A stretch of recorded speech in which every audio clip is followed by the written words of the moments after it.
Mesdames et messieurs, bonjour et bienvenue sur votre chaîne d'information en temps réel, l'actualité en Afrique et dans le monde en continu. Vous informer est notre mission car l'information vous place au sommet du monde. Alors si vous êtes nouveau, abonnez-vous et cliquez aussi sur la petite cloche de notification pour ne plus rien manquer, cela étant fait c'est parti. Eh bien, chers auditeurs, aujourd'hui nous continuons une fois du côté du Mali, où le Mali se trouve dans une nouvelle transition politique et en refondation 30 ans après l'expérience mitigée du mouvement démocratique de 1991. Le 9 janvier 2022, l'opération de rectification de la transition débouche sur une crise majeure avec la CEDEAO. Mais le peuple a fait preuve d'une résilience formidable en restant 6 mois durant, unis et solidaires derrière les autorités malgré les tentatives de sabotage du processus. Le monde surpris découvre le ressort et le vrai potentiel du pays. Une expérience enrichissante pour le Mali. Le Mali a longtemps souffert de l'incompétence et de la grande corruption au sommet de l'État.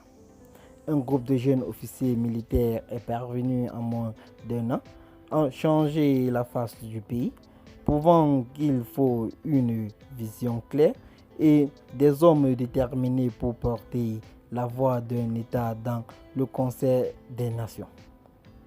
La diplomatie malienne n'a guère balbutiante et récente parce que, conduite par des autostoppeurs, est devenue subitement très efficace et attrayante. Même lorsque des diplomates de carrière comme Zaini Moulaï ou Mokhtar Ouane ont été aux commandes, elle avait continué à emprunter la voie de l'hypocrisie, souriante tracée par les chefs de l'État. Tout le monde comprend que Assimi Goïta est le véritable artisan du renouveau diplomatique du Mali, qui reprend toute sa place sur l'échiquier africain et même mondial. En vrai soldat, il n'a lâché aucun de ses collaborateurs en mission, à la même manière de l'ambassadeur Djiné Diallo, l'Afrique deuxièmement sacrifiée pour faire plaisir à la France. En plus de la diplomatie, l'armée nationale complètement transformée est en train de prendre le dessus sur les terroristes, pendant que la justice fait désormais peur parce que le droit peut être dit. En outre, les millions de sans-voix exclus du système à souhait commencent à s'expliquer dans le nouveau processus aux grandes dames des prédateurs d'hier. À la surprise générale, le Mali, qui a été promis à une mort certaine par des experts en coup tordu, parvient à réaliser une double victoire juridique et politique face à la CEDEAO, qui tente à présenter et en désespoir de cause d'empêcher Assimi Goïta à poursuivre sa mission salvétrique à la tête de l'État.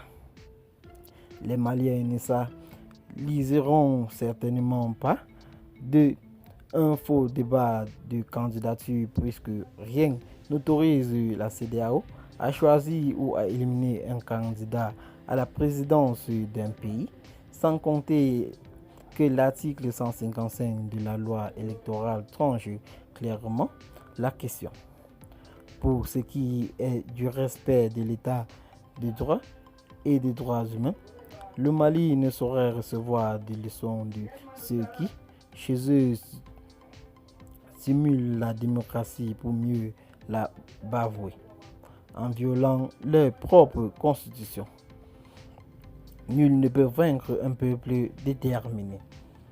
Le consensus politique de Foucault sur fond de Rabelais a fait beaucoup de tort au Mali parce que ce système a tout simplement permis de porter des incapables à des postes de responsabilité pour faire le terreur de la grande corruption. Le résultat terrifiant a éclaté au visage de tous en mars 2012 avant de se transformer en une épidémie mortelle. Les USA, la Russie, la Chine, la France sont-ils gouvernés par consensus? L'OTAN est venu de débarrasser le champ politique des déchets et autres feuilles mortes afin de sortir le pays du cycle infernal des coups d'État et des transitions politiques dont se nourrissent de nombreux opportunistes. L'histoire enseigne que dans tous les grands pays, les militaires sont intervenus en période de crise pour rétablir l'ordre. Le général de Gaulle n'a-t-il pas occupé la scène politique en France pendant une trentaine d'années avant de produire le calamiteux franc CFA et la fameuse constitution de la 5e République qui constitue fait des ravages dans de nombreux pays africains? Le Mali doit impérativement sortir du système antidémocratique et corrompu s'instaurer en 1992, dépolitiser l'administration publique pour combattre les délits initiés qui ont gangréné la commande politique. Les cabinets ministériels ne doivent plus servir au placement des militants et au financement occulte des partis politiques. Pour cela, la nouvelle constitution doit refléter clairement nos valeurs sociétales, un modèle de gouvernance approprié et de citoyen. Elle doit surtout contenir des clauses d'express d'empêchement pour les personnes convaincues de faire attentatoire à l'honneur, à la dignité et à l'intégrité. Crime économique, dépravation des mœurs, perjure, des trahisons. Le Mali n'est pas la cible des djihadistes, mais des mercenaires dont on connaît aujourd'hui les complices intérieurs, ainsi que les commanditaires qui financent leurs entreprises criminelles dans le Sahel. Pour ce qui est de la menace d'intervention de l'OTAN au Mali, il est plus opportun pour cette organisation d'intervenir en Ukraine qui est ses portes et qui a besoin de ses services. Pourquoi ne le fait-elle pas?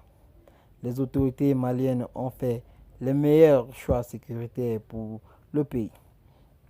Cela ne peut que contrarier ceux qui entretiennent l'instabilité pour justifier leur présence afin de piller leurs ressources.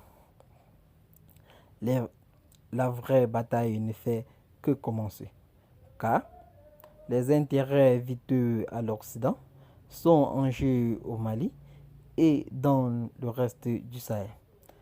Les sanctions de la CEDEAO, inspirées et appuyées par la France, n'en sont qu'une des facettes. Les Maliens doivent à tout prix éviter l'endormissement après la levée des sanctions parce que rien ne peut venir à bout des dirigeants de la et d'une armée soutenue par le peuple. Eh bien, chers amis, c'est ici que s'achève cette petite note d'information. Abonnez-vous à la chaîne si ce n'est pas encore fait et activez la cloche de notification. Partagez la vidéo avec vos amis si vous l'avez trouvée intéressante. Et dites donc en commentaire ce que vous en pensez de cette petite note d'information. Bye bye. A plus pour de nouvelles vidéos.